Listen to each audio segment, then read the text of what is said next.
Yo, what's going on? It's Terrell, Hall of Fame, D-Line, TBKC, and all that sweet, beautiful, wonderful shit. This one is basically some people who are in the program have heard me talk about a 2 or 3 dog program, and primarily focusing on the females. And the importance of understanding how fast you can build a very, very good program if you do things the right way. And this is what I'll tell you is like this. Like, as y'all have heard me preach like a million times, that a program can go left or right, right or wrong, very, very easily. Now, say for instance, I've done this several times in my own program, and oftentimes I just don't broadcast. I don't ever broadcast what I have, but I look at it as, some experimental type things sometimes, even within my own blood. And I'll cut back heavily on females. Typically, I'm always cool with my studs. But the females that I have, I often will cut back on them, focus down, concentrate on certain females that's giving me good results, and eliminate the other ones. And that's because the ultimate goal of this thing is for me to have, I don't care if it's 2 females or 5 females, but I have to have a crew of females that throw all the desired characteristics and throw the type of dogs that I want. So sometimes in the past, I've created dogs that are really, really beautiful dogs, but are not the style of dogs that I actually want. They carry our looks, but they might be too small, or they might be too big, or they just might not be what I was looking for in that specific breeding. Because, as y'all heard me say, inside my program, I'm very specific on the type of dog that I want going forward, as far as size and overall characteristics. So, with all of that being said, how could that relate to somebody who's starting a program or somebody who's hitting a wall in their program? Is this: look, don't screw yourself over. And what I mean by that is, don't work so hard on trying to fix flaws on a female. And when I say that, hey, motherfuckers. But anyway, don't go so hard on trying to fix, fix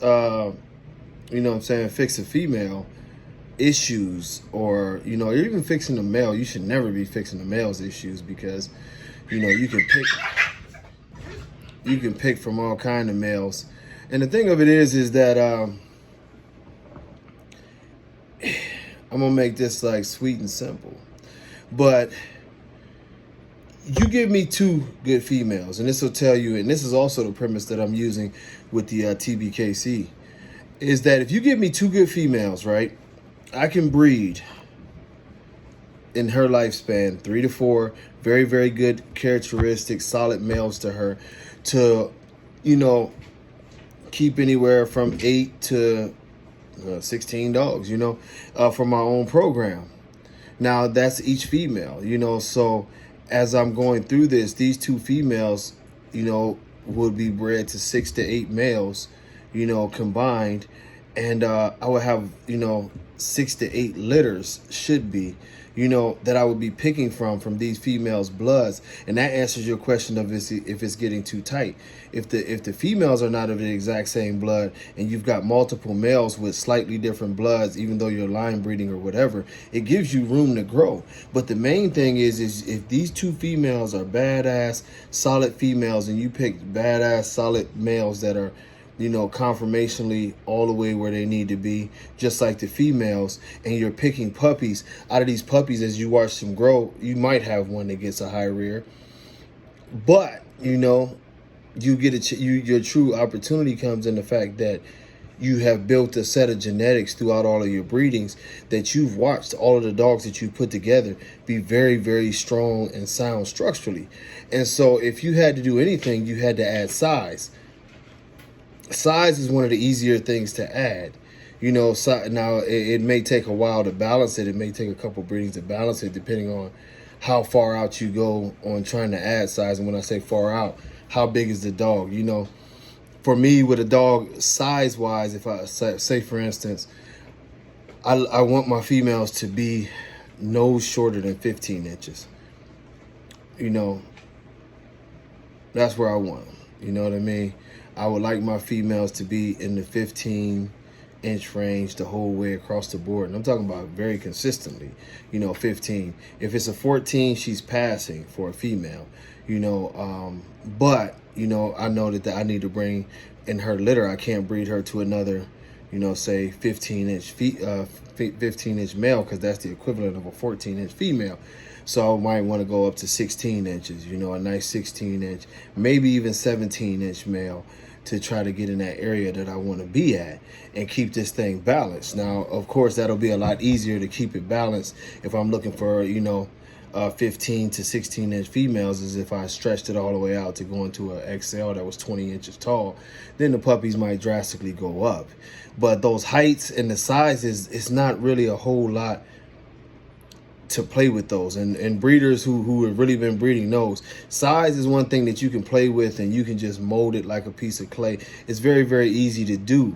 Structure is a different thing. That's a problem, because that's, you know, you don't fix structure.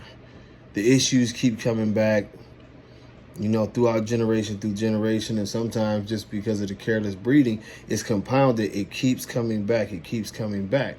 So even with your head structure, if you want a solid head structures and those type of things, you need to be compounding this into your breeding program, because the further along, as y'all heard me mention, you know what I'm saying, stacking pedigrees or compounding the pedigree, either way, it's the same thing.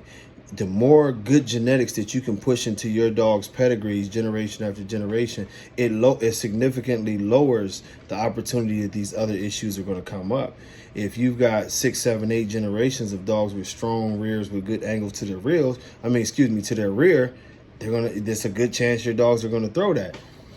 If you've decided, because, you know, you wanted a certain type of shoulders or, you know, this or that or the other, that you said, you know, I'll just forget about the rears on this one breeding. I know that dog has a terrible rear end, but I'm going to breed him anyway because of whatever. You end up with a whatever breeding. You've put in the bad, you've put in the bad rears to your dogs. You know, so what I'm trying to tell y'all is what I've been telling y'all before, and this was a question to me, is that, you know, I don't care if you have 16 dogs, you know. If you got 16 dogs, and in those 16 dogs, whatever the case may be, that you don't like most of these dogs, and you end up down to 2 or 3 dogs. So what? Get down to those 2 or 3 dogs, pet home the other ones, sell them, do whatever you have to do. But for your program, single out the ones that are producing proper dogs for you, and, you know, and have the genetics and everything that you want with these dogs. This is going to give your program the best chance going forward. You know, I know it's hard sometimes because we get emotional about our dogs. We love our dogs, and we go through so many things that we don't want to let go of the idea that little, you know, Bow Wow can't do the job, you know. And we might have to cut his nuts off, or we might have to fix her, or we might have to do whatever. But this is a part of being a dog man or a dog woman. You have to make the hard decisions.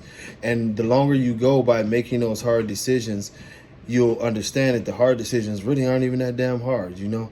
Because at the end of the day, when you do those hard decisions, you know, it makes it easier for you in the upcoming generations. You start to see more and more quality. And now it's getting embedded in them that they're supposed to have this big bone. They're supposed to have beautiful top lines and every other feature that you want. And your whole process, instead of, you know, fixing, is elimination. I've said this time and time again, and I'll keep pounding this to you, you know, you younger breeders, you newer breeders, people who just want to breed. You know, it's so much easier to eliminate bad genetics than to fix them. Elimination takes, you know, a couple minutes. You're done.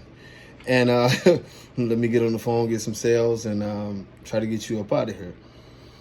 Whereas fixing a dog could take 10 years. You know, you could be looking at, If you see an issue with the hips, you know, you could be looking at 3, 4, 5 generations before you've gotten it down to the smaller percentage. And the percentage that they often say is probably pretty safe is when you get down to, what is it, the great, you know, like great-grandparent, and the great-grandparent is like 12.5% or something to that nature. So they say it's, you know, that's going towards 90% of your blood is going to be, you know, hopefully going to be very, very good blood.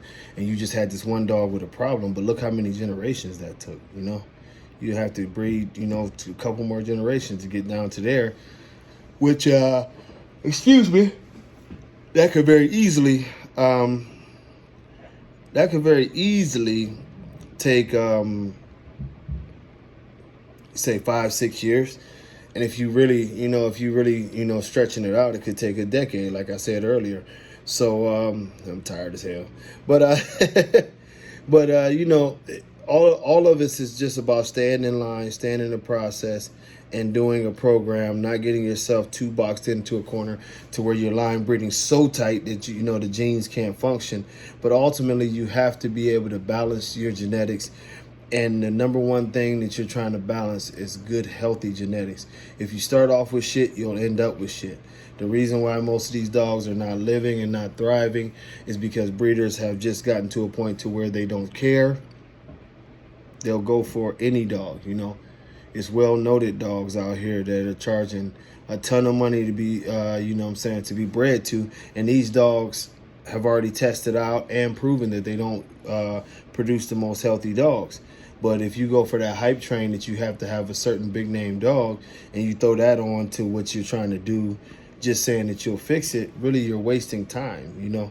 You're wasting a ton of time. Do your research, search out the good, clean dogs that can make your program successful, and stop, you know, thinking that you can fix something, you know. It's just really terrible logic, you know.